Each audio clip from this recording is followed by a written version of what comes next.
चलिए यहाँ ध्यान दीजिए, एकदम मस्त क्वेश्चन है, इस पर ध्यान दीजिए। कहता उस वर्ग का परिमाप ज्ञात करना है, ठीक है। उस वर्ग का परिमाप ज्ञात कीजिए जिसका क्षेत्रफल 196 मीटर स्क्वायर दे लें। समझ गया है। तो वर्ग में हम लोग जानते हैं, वर्ग में क्या होता है, भुजा होता है। वर्ग में क्या होता है, भुजा होता है। लेकिन यहाँ वर्ग में भुजा नहीं दे लें, भुजा दे लें नहीं दे लें। यहाँ दे ले कौन सी है, 196 मीटर स्क्वायर, इसका कौन सी दे लें, क्षेत्रफल दे रहे, ठीक है।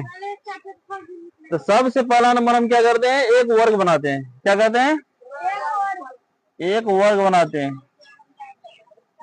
समझ गया।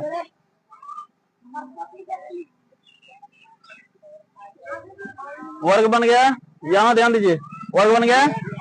इसको मान लीजिए ए हो गया, ई की हो गया, ए हो गया, सी और डी हो गया, ठीक है। हम लोग जानते हैं कि वर्ग का प्रत्येक कोण क्या होता है, 90 डिग्री होता है। समझ गया। वर्ग का प्रत्येक कोण कितना होता है, 90 डिग्री होता है। 90 डिग्री हो गया। वर्ग का प्रत्येक कोण 90 डिग्री होता है, ठीक है। इसके बाद अगर वर्ग का ई भुजा 5 मीटर है तो इसका सब भुजा क्या होगा, 5 मीटर होगा। अब देखिए ई भुजा अगर 5 मीटर का आता है तो इसका इस सब भुजा जो है कितना आएगा, 5 मीटर आएगा, ठीक है।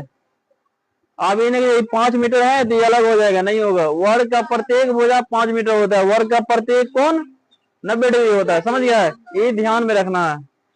तो सबसे पहले देखिए यहाँ नहीं भुजा दे लें और नहीं और कुछ दे लें। देर कौन सी हमको है, सिर्फ उसका क्षेत्रफल दे लें। क्या दे लें, क्षेत्रफल दे लें, वो हम 196 दे लें। तो सबसे पहले हाल में लिखिए